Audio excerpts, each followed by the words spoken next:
presented by DNS Entertainment।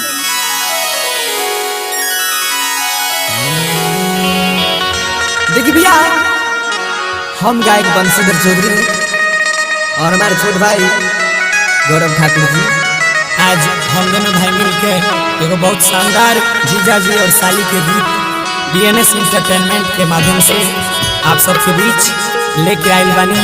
तो ये गाना के ज़्यादा से ज़्यादा प्यार दी, आशीर्वाद दी और चैनल के लाइक सब्सक्राइब करी और घंटी दबा के टनटनाए बनी। Present by नीरज दिवांश बताओ ना।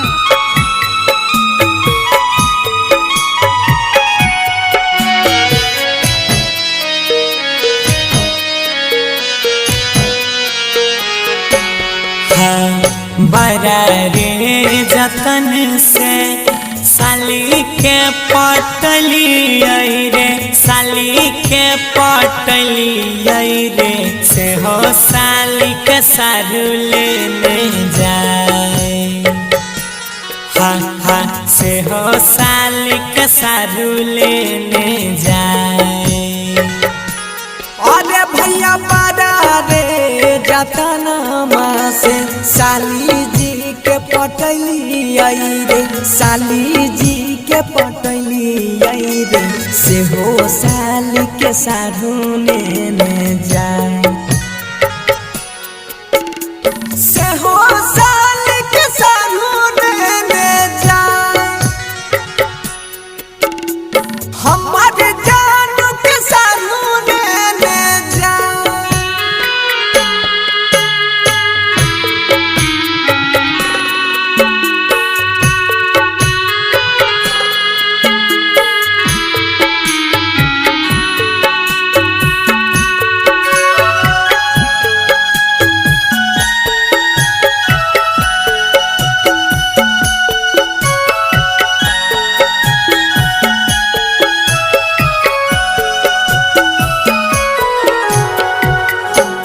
आहो भैया दामी दामी लहंगा चोली किनी किनी देली हो, लानी लानी देली हो, सारू सारी पिन्हाई लेने जाए।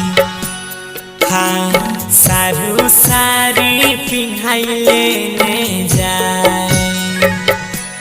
आहो भैया दामी दामी लहंगा चोली किनी किनी देली आई हो, किनी किनी देली आई हो, सारी पिन्हाई सारू लेने जाए।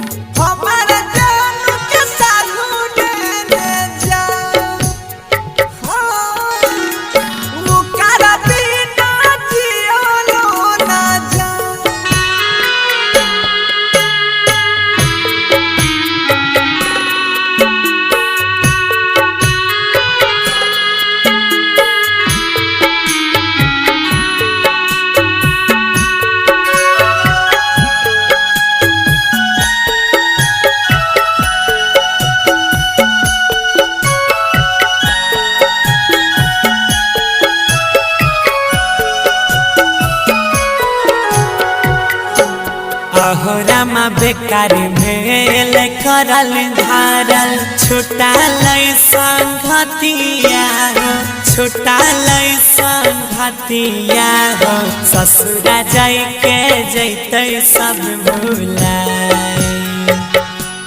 हाँ ससुरा जाय के जैते सब भुलाए।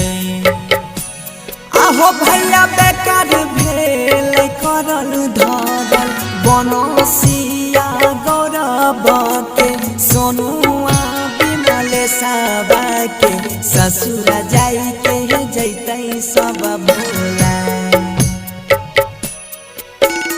ससुरा जाई के जैते सब भुलाए। से हो